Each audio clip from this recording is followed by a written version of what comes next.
for those of you who don't know, I'm a linguistics major. I know that means nothing to about 60% of the crowd, so what I mean is I like language.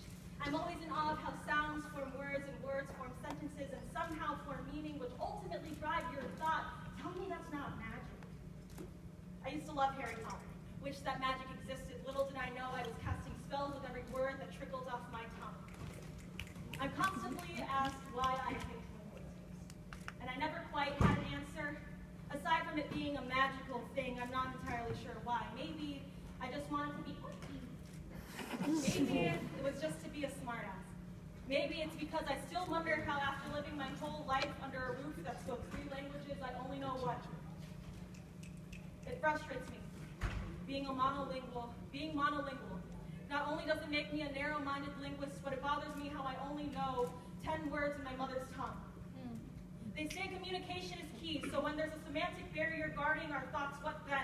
How we properly understand each other when there's an inevitable rift between us. My language stilted between your teeth, idle on the tip of your tongue. The ups and downs of English aren't easy, and yet you persevere to be understood. It's unfair.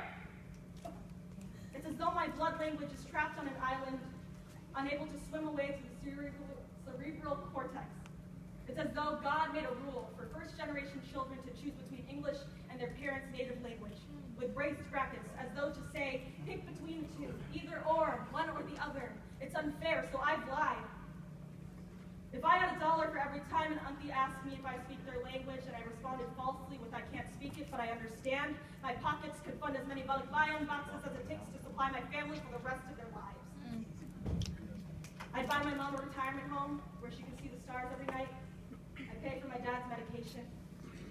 I'd buy a one-way ticket to the Philippines. Hell, I'd buy a family trip to the Philippines. I'd buy an English to Tagalog dictionary. I try to finally understand how much they mean it when they put together the low lax, round lax, high front lax, alveolar lateral, mid-central lax, voice, labial dental fricative, palatal glide, and high back tense phones strung together by a thread of air. I love you. Ask me why I study linguistics. It's because it amazes me how every day we manipulate our airstream restlessly without going insane.